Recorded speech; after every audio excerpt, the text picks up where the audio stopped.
Salut à tous, merci d'être là sur Artop TV. Aujourd'hui, je reçois Amin Saha, c'est comme ça qu'on prononce. Exactement. Eh ben, merci d'être venu. Merci à vous de m'avoir invité. Eh ben, avec grand plaisir. En plus, t'es pas n'importe qui, puisque t'es quelqu'un que je suis depuis longtemps. C'est gentil. Je valide à 200% ton travail. J'aime beaucoup ce que tu fais. C'est pour ça que je t'ai fait venir d'ailleurs. Je t'ai appelé, je t'ai dit, voilà, moi ce que tu fais, je le valide à 2000%. Moi, je pense que j'ai vraiment, je me ressens et je me reconnais dans le travail que tu fais. J'aimerais pouvoir en faire autant. Malheureusement, c'est pas dans mes compétences. Et tu en fais peut-être aussi à ta manière. Ouais, ouais, à ma manière. Et c'est pour ça que je t'ai fait venir et je suis très content de t'avoir. Merci de m'avoir invité. Je suis content d'être là en tout cas. J'ai du coup plusieurs petits sujets à débriefer avec toi.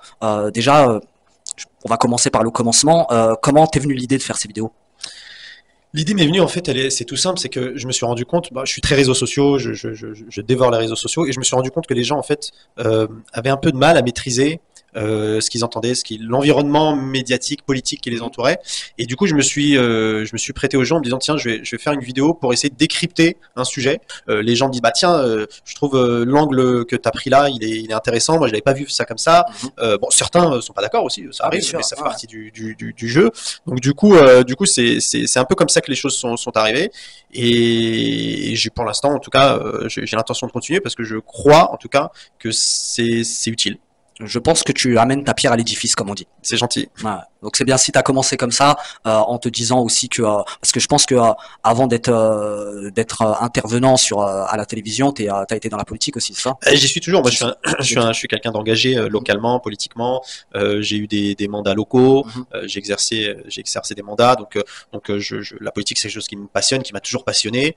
Je continue d'en faire. J'ai encore un mandat local que je continue d'exercer, au moins jusqu'en 2026. Et puis les médias, ça arrivait un peu par hasard. Je l'ai pas cherché. Donc mon premier média, ça a été une radio. Donc j'ai accepté l'invitation. Et puis vous savez comment ça se passe. Les médias, vous êtes une agence, vous suivez des artistes, donc vous savez comment ça fonctionne. Dès que vous avez été invité par un média, les autres vous invitent. Donc je me suis prêté au jeu à chaque fois. Parfois c'était on va dire prolifique, parfois un peu moins, parce qu'on n'est pas toujours d'accord avec les lignes éditoriales des médias sur lesquels on va. Et voilà, je suis pas mécontent en tout cas de la parole que j'essaie de porter publiquement, parce que je vois bien que les gens adhèrent à ce que je leur raconte, et quand bien même il y a des gens qui sont plutôt des détracteurs, qui sont plutôt dans l'offensive vis-à-vis de ce que je dis, ça me pose pas de problème. Au contraire, moi je trouve que c'est aussi le débat, la contradiction qui permet de confronter les idées et de montrer qu'est-ce qui est bon et qu'est-ce qui est mauvais. Par exemple sur Instagram, t'as des gens qui vont t'envoyer des mauvais messages en privé, qui vont peut-être essayer de t'intimider ou quelque chose comme ça. Très peu. Sur Instagram, très peu. Sur Instagram, vraiment. Sur TikTok aussi, très peu. C'est plutôt des gens qui adhèrent en général, parce que en fait, ces deux plateformes, elles fonctionnent d'une manière, c'est que vous faites défiler, on swipe up, on scrolle les vidéos et on s'arrête quand ça nous interpelle. Et donc les gens qui s'arrêtent quand ça les interpelle, c'est parce que souvent c'est des gens qui sont d'accord avec moi en fait, ou en tout cas qui vont dans le sens de ce que je raconte et qui sont intéressés par ce que je raconte.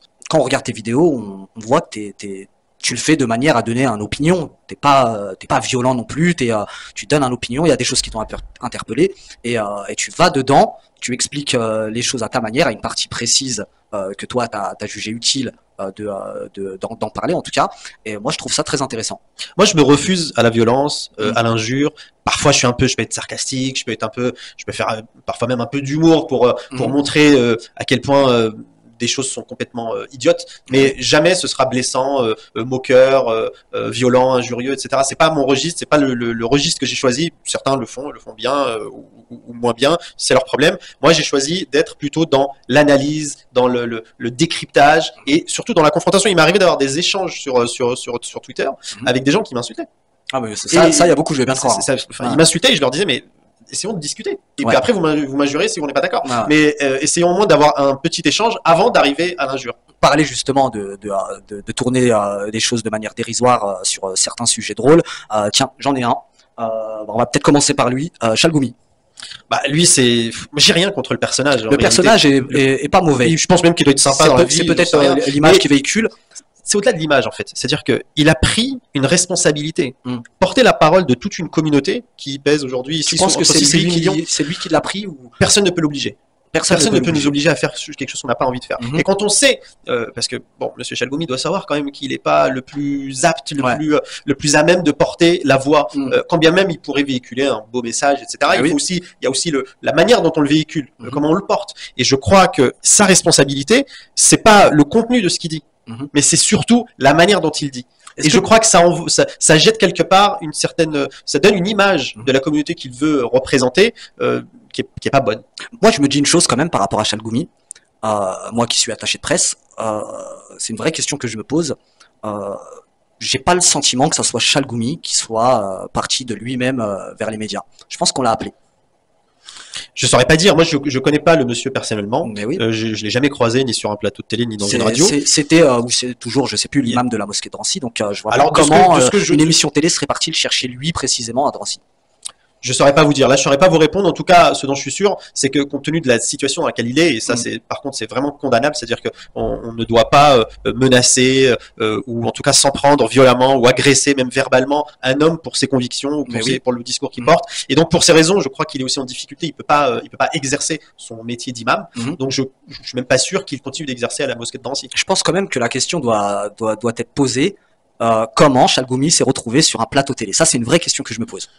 Alors posons-la, mais je ne suis pas sûr qu'on ait les réponses. Exactement, je ne pense pas que de lui-même, il est demandé à aller à intervenir sur un plateau télé sur un sujet ou un autre.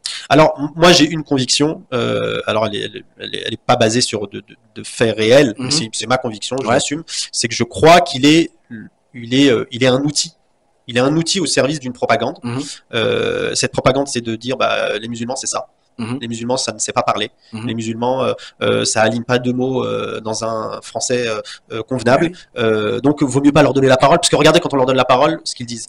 Moi, c'est ça. En fait. C'est tout à fait ça. Et moi, dans mon entourage, proche ou moins proche, en tout cas quand on parle de musulmans, on a le sentiment que tous les gens qui vont écouter Chalgoumi à la télévision se disent faire mieux que lui.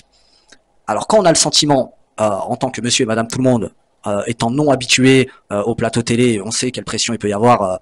On parle pas de pression, on parle de pression d'adrénaline, exactement. Quand on peut savoir ce qu'il y a sur ces plateaux télé, on voit justement qu'il y a des gens qui vont se dire, moi j'aurais fait mieux que lui. Et est-ce qu'on peut, d'après toi, ça pose question. Si tout le monde se dit qu'il peut faire mieux que Chalgoumi, le problème c'est pas Chalgoumi. Alors. Le problème, c'est pas Chalgoumi. Le problème, c'est ceux qui comprennent pas que les gens pensent qu'ils peuvent faire mieux que lui. Ça, on revient justement à ce que je te disais tout à l'heure. C'est quand même phénoménal que Chalgoumi s'est retrouvé à la télévision. C'est une question que beaucoup de gens se posent, notamment nos concitoyens de confession musulmane, qui comprennent pas pourquoi on leur a assigné ce représentant qu'ils n'ont pas choisi. On va aller du tout au tout. Meyer Habib. Meyer Habib, c'est un député français au départ. Donc, un député français, c'est un homme qui a été élu par des Français pour représenter des Français. Et alors, on parle beaucoup de lui aujourd'hui, mais c'est un député qui est là depuis quand même quelques années. C'est pas son premier mandat.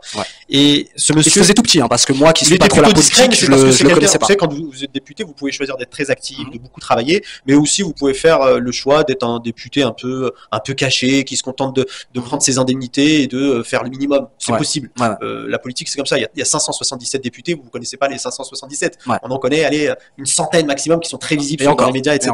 Quand on est un initié comme moi, mais c'est vrai que la plupart des gens connaissent pas les députés ou ceux qui ont été ministres, etc. Donc c'est un député qui au départ est très discret parce que je crois vraiment que c'est un député qui travaille pas beaucoup. Sur le fond, il a jamais porté de projet de loi ou de proposition de loi plutôt. La réalité d'aujourd'hui de Meyer Habib, c'est qu'on le voit bien quand on regarde ce qu'il fait sur les réseaux sociaux, dans son expression médiatique, c'est quelqu'un qui n'a pour seule boussole que de défendre la politique du gouvernement israélien. Ça pose un problème majeur. J'allais te poser la question, est-ce que il s'est avancé de lui-même, ou est-ce que de par son statut, on l'a mis sur le devant de la scène? Donc je pense que c'est quelqu'un qui est soutenu parce qu'il est très proche de Benjamin Netanyahu, il le revendique lui-même. Il a milité, je pense, au sein du l'UDI, je crois au départ, et puis ensuite il a migré vers d'autres formations politiques à droite. Mais la réalité, le vrai problème de M. Habib, c'est pas ce qu'il dit. Enfin, il y a des pour, il y a des contre, c'est pas le problème. C'est comment un élu de la République, payé par nos impôts, défend les intérêts d'un autre État. Et en fait, personne lui fait le reproche à part la population. En fait, ça semble compliqué. Il est même soutenu par la présidente de l'Assemblée nationale, qui avait tenu des propos aussi de son côté, qui avait apporté son soutien inconditionnel à Israël. Bon, elle change un petit peu de discours aujourd'hui compte tenu de la situation à Gaza, mais voilà, elle a eu l'occasion de le sanctionner à plusieurs reprises parce qu'il s'est mal comporté à plusieurs reprises dans l'hémicycle. Il a même été jusqu'à, vous savez, les députés sont dans l'hémicycle et en bas vous avez ce qu'on appelle le banc des ministres. Et le banc des ministres est réservé aux ministres. Et les députés n'ont pas le droit d'aller interpeller les ministres physiquement sur le banc des ministres.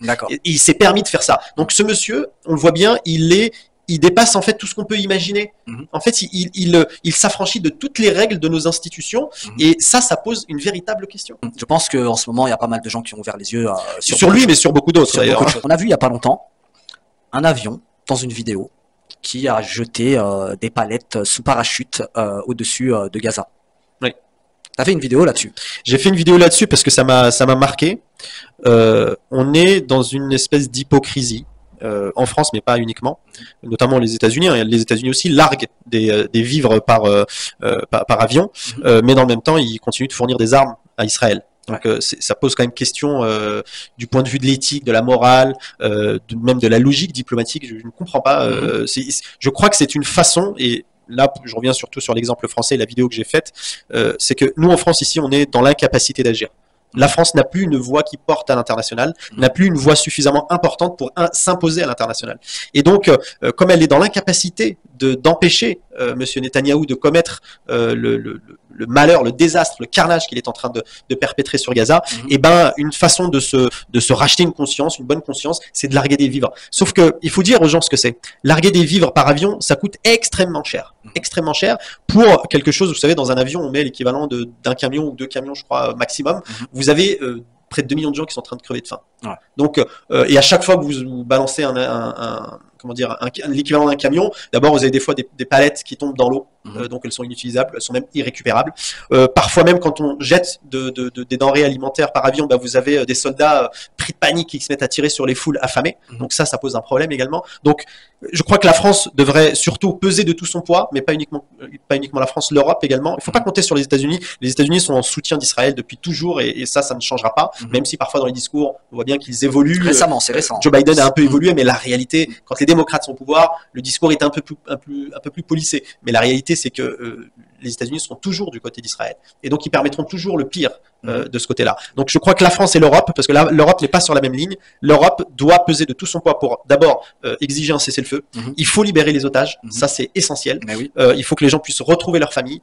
Il faut évidemment permettre que l'aide alimentaire entre à Gaza. Aujourd'hui, vous avez des milliers de camions. C'est pas un mensonge. Depuis le début, hein. Depuis le début et de plus en plus. Et vous avez des députés français qui se sont rendus à Rafah, aux portes de Gaza, et qui ont constaté ces camions qui sont bloqués par l'armée israélienne. On parle de l'armée immorale. T'as fait des vidéos là-dessus? J'ai fait des vidéos là-dessus parce qu'il y a ce slogan là que tu reprends en effet. Souvent quand on parle de Tsahal, donc l'armée israélienne, on l'a qualifié de l'armée la plus morale du monde. Et pourquoi ce nom est... Je sais pas comment c'est arrivé. Je crois que c'est de la propagande israélienne. Et puis c'est véhiculé ici, diffusé à grande échelle sur les chaînes. Pour être une armée morale, il faut avoir une expérience sur le terrain déjà, non? On peut se qualifier d'armée morale. Je sais pas qui a qualifié. Je pense qu'ils se sont auto-qualifiés parce qu'ils considèrent que compte tenu de leur, ça c'est mon imaginaire, je me trompe peut-être, mais ils considèrent que compte tenu de la force qu'ils ont, on considère que c'est la 4e ou 5e armée du monde, compte tenu de l'avancée technologique dont ils disposent, ils pourraient raser Gaza du jour au lendemain, mais qu'ils ne le font pas. En cela, ils se considèrent comme étant plus moral que les autres.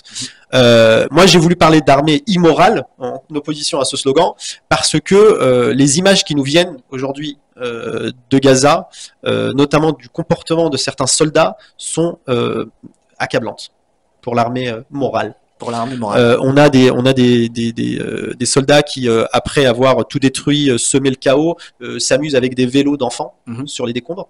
On a des soldats qui s'amusent à porter par-dessus leur treillis les sous-vêtements de femmes qui ont dû quitter peut-être même qui sont morts sous les décombres. Et vous avez des soldats qui portent leurs sous-vêtements. Donc j'ai trouvé, vous avez plein d'exemples comme ça, vous avez même un influenceur puisqu'il publie régulièrement sur TikTok, qui a publié une vidéo où il est ravi de montrer toutes les infrastructures, tous les bâtiments détruits à Gaza. Donc en cela, j'ai voulu montrer que en fait non, on est loin du portrait robot qu'on nous dresse de cette armée, qui est loin d'être une armée morale, mais plutôt immorale, et elle en a tous les traits. C'est incroyable parce que c'est vrai que nous, quand on regarde, moi, je me dis, et c'est une vraie question que je me pose aussi, je me dis, si on n'aurait pas les réseaux sociaux, on en serait où sur les informations transmises? C'est-à-dire que tout ce qui se passe là-bas, si aujourd'hui il n'y avait pas les réseaux sociaux, on n'en saurait que ce que les médias nous diraient. Et à savoir, aujourd'hui, les médias n'ont pas vraiment raconté la réalité d'un... Ils ont raconté leur réalité. Leur réalité. La question que tu poses, c'est celle de l'information. En effet, depuis qu'a commencé l'offensive sur Gaza, le gouvernement israélien a fait des choix délibérés de rendre sourd et aveugle la bande de Gaza et le reste du monde par la même occasion. Les journalistes qui sont à l'intérieur de Gaza, donc qui sont des Gazaouis, qui diffusaient de l'information, plus de 130 d'entre eux sont morts, ont été tués par l'armée israélienne. Les journalistes qui sont à l'extérieur de Gaza sont empêchés d'entrer dans Gaza, donc ils ne peuvent pas aller chercher de l'information. On a été jusqu'à couper les réseaux Internet et l'électricité à Gaza, pour empêcher que l'information filtre notamment par les réseaux sociaux. Il y a un blackout total sur la bande de Gaza qui est opéré par l'armée israélienne et par le gouvernement de M. Netanyahou pour justement ne pas montrer ce qui se passe. Et à chaque fois qu'une information sortait, notamment sur le nombre des morts, et ben c'était remis en cause en disant bah oui mais ça c'est le chiffre du Hamas. Donc c'est sous-entendu que c'est un faux chiffre. Jusqu'à ce que le Pentagone lui-même confirme les chiffres et aille plus loin en disant il y a sans doute bien plus. Parce que aujourd'hui, ceux qu'on considère comme étant disparus, qui sont en réalité sous les décombres, qui sont entre 15 et 20 000, on considère qu'on est plutôt proche de 50 000 morts aujourd'hui en 5 mois, soit 10 000 morts par mois, depuis le début de cette offensive. Et tout ça est rendu totalement abstrait, totalement invisible, c'est totalement occulté par ce manque d'information. Et moi, c'est ce que je disais dans l'une de mes vidéos. Si Israël se sent aussi légitime et n'a rien à se reprocher, eh bien qu'on autorise, parce que les organisations internationales sont aussi interdites sur place. Elles sont interdites. Il y a même des représentants de l'ONU, des gens qui travaillent pour l'ONU, qui ont été tués par l'armée israélienne. Donc on a l'armée israélienne, emmenée par Benjamin Netanyahou, s'est affranchie de toutes les limites et de toutes les règles internationales dans ce conflit. Et on a du mal à comprendre à quel moment ça s'arrête. À quel moment ça s'arrête, on a du mal à le voir. On parlait de Netanyahou. Moi, j'ai le sentiment que le peuple israélien s'oppose à ces décisions. C'est pas qu'un sentiment, il y a des sondages, il y a même des manifestations très régulièrement en Israël qui s'opposent à la gouvernance de M. Netanyahou, qui aujourd'hui est crédité de moins de 15% d'opinion favorable. Donc il y a une immense majorité d'Israéliens qui disent ce monsieur est un va-t-en-guerre, on n'en veut plus, on veut que ça s'arrête, on veut libérer les otages, on veut un cessez-le-feu, on veut vivre en paix, on veut être tranquille et en sécurité. Voilà ce que disent les Israéliens. Et vous avez des gens qui ne sont pas sur place, qui sont ici en France, en Europe et dans le reste du monde, qui disent l'inverse de ce que dit justement l'opinion israélienne. Et ça, c'est complètement fou parce que c'est complètement invisibilisé dans les médias français. On le voit pas. Si on va pas chercher des médias étrangers, on voit pas qu'il y a une parole en opposition à M. Netanyahou qui s'exprime en Israël même. Incroyable. Et d'ailleurs, on parle aussi de Gaza. Quand on voit les médias, y compris les médias français, qui n'arrivent pas à entrer dans Gaza pour transmettre l'information. On a vu aussi, je crois, une journaliste américaine qui s'est infiltrée également dans Gaza et qui est revenue les larmes aux yeux et qui a fait pas mal de plateaux télé aussi là-bas. Les médias à Gaza, t'en penses quoi exactement? En fait, aujourd'hui, on est dans une... Alors, il y a quelques médias qui arrivent encore à avoir de l'information comme Al Jazeera, comme d'autres médias de la région. Mais il est vrai qu'aujourd'hui, les médias occidentaux, c'est surtout cela que vise Israël. Israël ne veut pas que les médias occidentaux puissent entrer dans Gaza, puisque ce serait quelque part perdre le bénéfice de l'opinion européenne et occidentale. Et c'est ça que ne veut pas perdre. Et d'ailleurs, il y a même un complément d'enquête qui a été diffusé, j'en ai fait une vidéo qui a été diffusée il y a quelques semaines, qui revenait sur la stratégie de communication d'Israël et surtout du gouvernement israélien, et qui s'est employé à produire des vidéos YouTube pour 2 millions de dollars, plus de 2 millions de dollars, pour permettre justement que cette vidéo soit bien diffusée en Occident. Donc ça montre bien à quel point il y a une volonté de maîtriser totalement l'information sur cette guerre. Il serait peut-être temps de parler de l'islamophobie en France. Est-ce qu'on en parle assez, d'après toi? On en parle pas assez, et surtout on a voulu rendre ce terme totalement. On a voulu légitimer l'islamophobie. C'est encore pire. C'est-à-dire que non seulement on nie aux musulmans le droit de se sentir persécuté quelque part, mais en plus on leur dit non, en fait l'islamophobie c'est légal. C'est ce qu'on dit. Hein. On l'a dit l'islamophobie, c'est légal parce qu'on a le droit de critiquer une religion. On l'a créé. On l'a créé. On l'a créé, c'est-à-dire l'islamophobie. Ah, on l'alimente. Médiatiquement, est-ce qu'on l'a créé? Oui. Oui, bien sûr. Depuis tout ce temps. Il ne se passe pas un jour, moi je suis très avare de médias, de réseaux sociaux, il ne se passe pas un jour où les musulmans ne sont pas pointés du doigt dans ce pays. Il ne se passe pas un jour. Sur un plateau de télé, sur une radio, sur Internet, dans un journal, il ne se passe pas un jour. Donc bien sûr que les médias au sens large ont une responsabilité dans la montée de l'islamophobie ou de l'anti-musulman, j'ai envie de dire, puisque vu que le terme est aujourd'hui, enfin il est quelque part, il est pas accepté, le terme islamophobie. On dit bon, on a le droit de critiquer l'islam. Oui, on a le droit de critiquer l'islam, on a le droit de critiquer le christianisme, le judaïsme, on a le droit de critiquer les religions. C'est vrai, et il faut que ça puisse continuer à être le cas dans notre pays. Mais on n'a pas le droit de persécuter des gens pour ces raisons-là, au nom de leur religion. Donc ça pose un véritable problème. Et on voit bien, même si on utilise certains termes un peu, on parle beaucoup d'islamistes pour désigner quelque part un islam politique. En fait, derrière le mot islamiste aujourd'hui, il y a même certains qui l'emploient plus et qui emploient clairement les musulmans. Monsieur Zemmour, par exemple, il va beaucoup plus loin dans l'outrance et dans l'attaque vis-à-vis des musulmans. Et c'est là où on voit le poids des médias. Moi, je fais partie de ceux qui pensent que si la télévision ou la presse écrite n'existerait pas, il y aurait beaucoup moins de problèmes. Je pense qu'aujourd'hui, on est tous aptes à se supporter, à vivre ensemble, peu importe sa religion ou ses origines. Je pense que les médias ont joué un très grand rôle dans le fait de diviser. C'est une évidence. Moi, je suis quelqu'un de très cosmopolite, j'ai envie de dire. J'ai des amis, je fréquente des gens de tous horizons, de toutes catégories sociales, de toutes confessions également. Et j'ai jamais été confronté à de l'opposition, à une situation conflictuelle. Donc on voit bien que tout ça n'existe en réalité que au travers des réseaux sociaux et des médias. Donc ça pose la question, mais pour le coup, comment dire, l'extrême droite, elle progresse quand même dans le pays. C'est-à-dire qu'il y a quand même des gens qui adhèrent à ces thèses-là, qui adhèrent à cette idéologie-là, qui pensent. Alors, je pense qu'ils ne sont pas la majorité. Je pense qu'il y a évidemment des gens qui votent pour l'extrême droite parce qu'ils sont en colère, parce qu'ils sont, ils ont une vie difficile, pour plein de raisons. Pas forcément parce qu'ils sont racistes, ou parce qu'ils sont xénophobes, ou parce qu'ils sont antisémites, ou parce qu'ils sont islamophobes, ou que sais-je encore. Je pense qu'il y a des gens qui votent parce qu'ils sont trompés, ils sont dupés par le discours de ces gens-là. Et moi, je veux dire à ces gens-là, c'est pour ça que on a eu l'occasion d'en parler. Moi, j'intervenais souvent sur une télé qui est très controversée en ce moment, et pour laquelle je ne vais plus parce que je trouve que le message n'a plus l'occasion de passer comme il devrait passer. Mais on voit bien que ces médias jouent un rôle dans l'opinion. Et si aujourd'hui l'extrême droite on parle bien de CNews. On parle bien de CNews. Si l'extrême droite aujourd'hui est aussi haute dans notre pays, c'est parce qu'on lui a donné beaucoup plus de place qu'elle ne pesait réellement dans la société. Vous savez que c'est très réglementé en France, c'est-à-dire que votre temps de parole à la télé, etc., il est lié à vos résultats aux élections, il est lié à ce que vous pesez dans le pays. Et on a bien vu que ces derniers temps, alors que les partis d'extrême droite étaient très très faibles il y a 15-20 ans, on leur a donné de plus en plus d'exposition et on a fait quelque part adhérer l'opinion à leurs idéologies. Mélenchon, Panot, tout le parti de l'extrême gauche ou Antoine Léaumont sont des fervents défenseurs du cessez-le-feu. Toutes les manifestations sont pleines à craquer. On voit que le peuple parisien, français, demande aussi également un cessez-le-feu, comme un peu partout dans le monde d'ailleurs. Aujourd'hui, on voit que ces gens-là sont complètement menacés. Ils ont des problèmes avec l'extrême droite qui arrête pas d'allonger des discours haineux sur l'extrême gauche. Qu'est-ce que tu en penses de ça?